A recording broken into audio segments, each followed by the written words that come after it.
नमस्कार, मैं हूं कनिष्का। द सिनेमा शो के आज के एपिसोड में हम SSMB 29 के टाइटल लॉन्च इवेंट में आए नए ट्विस्ट की चर्चा करेंगे। शाहरुख खान ने किस कोरियन प्रोड्यूसर को एक फिल्म बनाने के लिए अप्रोच किया, ये बताएंगे और साथ ही धर्मेंद्र और गोविंदा की हेल्थ पर भी अपडेट देंगे। मगर शो शुरू करने से पहले एक जरूरी सूचना। नवंबर चल रहा है, सर्दियों वाले, गीजर वाले और तमाम तरह के जोक्स एक बार फिर से आने वाले हैं। हर साल ये होता ही है। इसी के साथ हर साल एक और चीज होती है, हमारा सालाना अड्डा। कई सारे सिंगर्स, कॉमेडियंस, परफॉर्मर्स सब आते हैं। इसके साथ ही आता है एक मौका कि हम और आप आमने सामने भी मिल पाएं। कब तक यूट्यूब पर ही फर्स्ट कमेंट किया जाए और हम कितने कमेंट लाइक करें। इसलिए आप लोग आइए, मिलते हैं। तारीख है 21 नवंबर से 23 नवंबर तक। जगह है दिल्ली का Major Dhyanchand national stadium. Registration के लिए lallantop.com पे दिए बैनर पे क्लिक कीजिए या डिस्क्रिप्शन में दिए लिंक पर क्लिक करें। बनिए 3 दिन के ललन टॉप अड्डा का हिस्सा सिर्फ 799 रुपए में। डिस्काउंट कोड यूज कीजिए LT200। तो चलिए अब शुरू करते हैं the cinema show. Children's book Alice in Wonderland musical film बनाने वाली है। द हॉलीवुड रिपोर्टर के मुताबिक सबरीना कारपेंटर इसकी लीड एक्टर होने के साथ साथ इसकी को प्रोड्यूसर भी हैं। इस जेनिफर लोपेज की क्राइम फिल्म हसलर्स के डायरेक्टर लोरेंस कार्फिया इसकी स्क्रिप्ट लिख रही हैं, वहीं इसे डायरेक्ट भी करेंगी। पॉपुलर टीवी सीरीज लूथर पर एक और स्टैंडअलोन बनने जा रही है। द हॉलीवुड रिपोर्टर के मुताबिक इसमें भी डिटेक्टिव का रोल इद्रिस एल्बा ही करेंगे। लूथर टीवी शो और फिल्म लूथर द फॉलन सन के डायरेक्टर जेमी पेन इसे डायरेक्ट कर रहे हैं। रूथ विल्सन, जिन्होंने लूथर सीरीज में एलिस मॉर्गन का रोल किया था, वो भी इस फिल्म में कास्ट की गई हैं। सीनियर एक्टर धर्मेंद्र को हॉस्पिटल से डिस्चार्ज कर दिया गया है। PTI की रिपोर्ट के मुताबिक 12 नवंबर को सुबह 7:30 बजे उन्हें डिस्चार्ज किया गया। धर्मेंद्र के डॉक्टर की टीम से डॉक्टर प्रतीत समदानी के हवाले से इस रिपोर्ट में लिखा गया, धर्मेंद्र जी को हॉस्पिटल से डिस्चार्ज कर दिया गया है। उनके परिवार ने आगे का ट्रीटमेंट घर पर कराने का फैसला लिया है।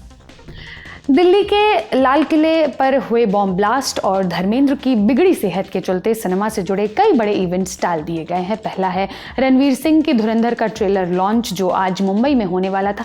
ब्लास्ट में कई लोगों की जान चली गई। दूसरी तरफ धर्मेंद्र क्रिटिकल हैं। ऐसे में मेकर्स सेलिब्रेट नहीं करना चाहते। धुरंधर के ट्रेलर लॉन्च की नई तारीख अभी तय नहीं हुई है।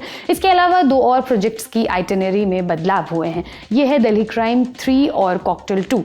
नेटफ्लिक्स पर कल प्रीमियर होने वाली दिल्ली क्राइम 3 की स्पेशल स्क्रीनिंग कैंसिल कर दी गई है और कॉकटेल 2 का दिल्ली शेड्यूल भी पोस्टपोन हो गया है।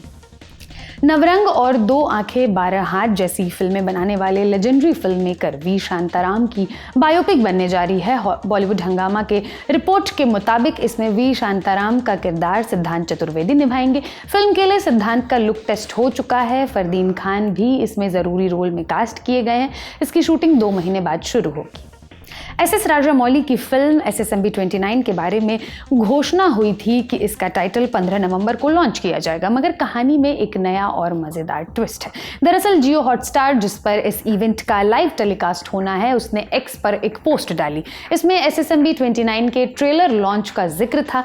जैसे ही पोस्ट अपलोड हुई, सैकड़ों फैंस के रिएक्शन आने लगे। कुछ देर बाद ही प्लेटफॉर्म ने ये पोस्ट डिलीट कर दी और नई पोस्ट डाली। इस बार ट्रेलर शब्द नहीं लिखा गया। पोस्ट हटाने और नई पोस्ट डालने से कयासों के दौर और तेज हो गए। इंटरनेट अलग अलग थ्योरीज चला रही है। कुछ लोग इसे राजामौली का गेम प्लान बता रहे हैं, वहीं कुछ इसे OTT प्लेटफॉर्म की तरफ से हुई गलती मान रहे हैं। एक थ्योरी फिल्म की रिलीज डेट के बारे में भी चल रही है। इस बारे में एक यूजर ने रेडिट पर लिखा, यदि वाकई 15 नवंबर को SSMB 29 का ट्रेलर लॉन्च है तो फिल्म भी जल्द ही रिलीज हो जाएगी। राजामौली हैं तो ऐसे सरप्राइज की उम्मीद तो है। बाहुबली एनिमेशन फिल्म का टीजर भी वो ऐसे ही अचानक ले आए थे।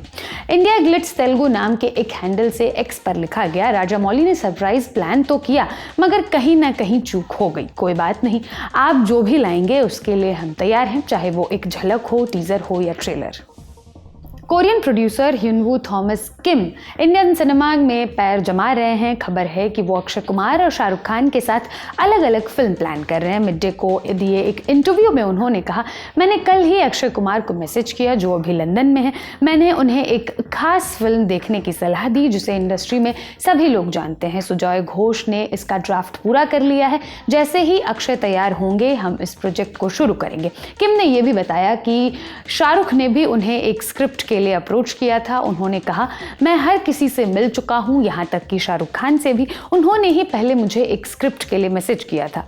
अक्षय और शाहरुख के साथ ये फिल्में रीमेक होंगी या ओरिजिनल स्क्रिप्ट पर बनेंगी, ये अभी स्पष्ट नहीं है। हम बता दें कि जाने जा किम की film the devotion of suspect x से इंस्पायर्ड है।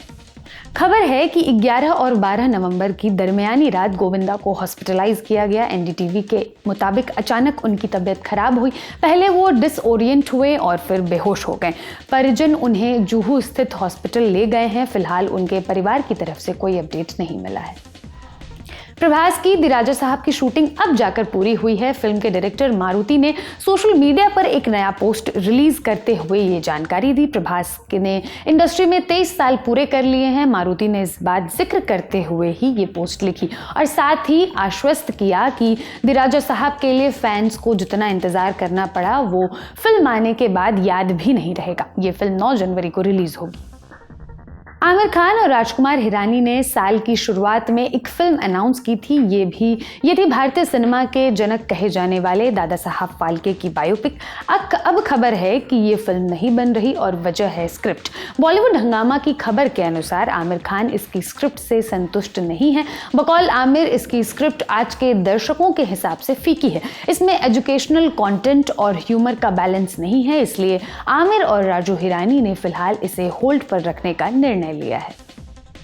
मलयालम एक्टर दुलकर सलमान की फिल्म कांता रिलीज से ऐन पहले मुश्किल में आ गई है। ये फिल्म कर्नाटक सिंगर और एक्टर एमके त्यागराज भगवतार के जीवन पर बनी है। लाइव लॉ की रिपोर्ट के मुताबिक त्यागराज भगवतार के पोते बी त्यागराज ने फिल्म पर आपत्ति ली है। उन्होंने मेकर्स और फिल्म के लीड एक्टर दुलकर सलमान को लीगल नोटिस भेजा है। बी त्यागराज का कहना है कि इस फिल्म में त्यागराज भगवतार के चरित्र का गलत चित्रण किया गया है। उन्हें सिद्धांतों पर ना चलने वाले शख्स बताया गया है जो सही नहीं है। उन्होंने कोर्ट से इस फिल्म के रिलीज पर रोक की मांग की है, जबकि मेकर्स का कहना है कि ये बायोपिक है ही नहीं, ये त्यागराज भगवतार के जीवन के एक अध्याय से प्रेरित है, उस पर आधारित नहीं। सेल्वमणि सेल्वराज के डायरेक्शन में बनी ये फिल्म 14 नवंबर को रिलीज होने वाली है। 26/11 आतंकी हमले केस में पब्लिक प्रोसिक्यूटर उज्ज्वल निकम की बायोपिक निकम का शूट खत्म हो गया है। लीड एक्टर राजकुमार राव ने इंस्टाग्राम पर यह जानकारी दी। राजकुमार के डायरेक्शन टीम की तरफ से उन्हें दिया गया थैंक यू नोट भी शेयर किया। ये मैडॉक फिल्म्स का प्रोजेक्ट है जिसे पाताल लोक फेम अविनाश अरुण धावरे ने डायरेक्ट किया है। अब बारी है आज के फिल्म रिकमेंडेशन की। द लल्लन टॉप सिनेमा के एडिटर गजेंद्र सिंह भाटी से सुनिए एक बेहतरीन फिल्म का सिनॉप्सिस। अर्थदल क्रॉनिकल्स एक फैंटेसी एक्शन ड्रामा है। इसे कोरिया का पहला एंशिएंट फैंटेसी ड्रामा मान सकते हैं। ये ब्रोंज एज के दौरान सेट है। कोरिया के पहले किंगडम की नींव रखने वाले राजा की कहानी पर ये लूजली बेस्ड है, बाकी फिक्शन है। कहानी अर्थ नाम की एक काल्पनिक जगह पर सेट होती है जहाँ सभ्यता का उदय होता है, जहाँ इंसान और इगुतू रहते हैं। इगुतू इंसानों जैसे ही परम शक्तिशाली जीव हैं, सुपर फास्ट है, महाशक्तिशाली हैं, लेकिन सिंपल से लोग हैं, प्रकृति के करीब हैं, उनके साथ मिलकर चलते हैं। उनको कोई महत्वाकांक्षा नहीं है पैसे की, सामान की, जीत की, हार की, किंगडम की। लेकिन फिर वहाँ इंसान और राजा और कबीले भी रहते हैं। ये इगुतू योद्धाओं को यूँ पराजित नहीं कर सकते तो उनके साथ धोखा करते हैं और उनकी पूरी प्रजाति को ख़त्म कर देते हैं और सब जगह अपना राज फैला लेते हैं। लेकिन इस घटना के दौरान कुछ इगुतू बच निकलते हैं। इन्हीं में से एक वंशज है यूनसोम, जिसकी माँ बच्चे के रूप में उसे बचाकर नीचे की दुनिया में ले जाती है और वहाँ वहान कबीले में शरण लेती है, जो बड़े गैर महत्वाकांक्षी, प्यारे, अति भोले लोगों का कबीला है। लेकिन खतरा यहाँ भी पहुँचता है और हर और कहानी शेकअप सी होती है। आगे इन कबीले के लोगों पर होने वाले जुल्म, power struggle, politics, fantasy action और बड़े हैरत अंगेज घुमावों को देखने को मिलते हैं। कई राज खुलते हैं।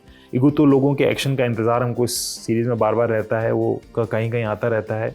आज की बाकी सीरीज़ के मुकाबले इसमें एक्शन से ज़्यादा जोर ड्रामा पे, शॉकिंग टर्न एंड ट्विस्ट पे और खूब सारी बेताबी पे रहता है। एक बार देखना शुरू करने के बाद आपके लिए रुकना मुश्किल हो जाएगा। पहला सीज़न ख़त्म होने के बाद मैं बहुत बेचैन रहा था दूसरे सीज़न के लिए, क्योंकि बहुत टाइम लेके वो आया था। इसके 2 सीज़न फ़िलहाल आ चुके हैं, खूब सारे एपिसोड हैं। जब आपका खूब मन भर के मनोरंजन खाने पीने का मन हो तो आप इसको देखें, लगाएं। इसको आप कोरियन में ही देख पाएंगे, अंग्रेजी सबटाइटल के साथ नेटफ्लिक्स पे। आज का शो लिखा था मेरी साथी अंकिता ने। देखते रहिए लल्लन टॉप सिनेमा। शुक्रिया। सुनिए, पास आइए। देखिए, 2 तरीके हैं, या तो कहें हम अपनी बात ढेर सारी राइमिंग के साथ, पर पहले म्यूजिक बंद कर दीजिए। दूसरा तरीका, 3 तारीख याद रखनी है, 21, 22 और 23 नवंबर 2025, और जगह Major Dhyanchand national stadium Delhi. यहाँ हर साल की तरह फिर जमेगा लल्लन टॉप अड्डा। और कौन आएगा?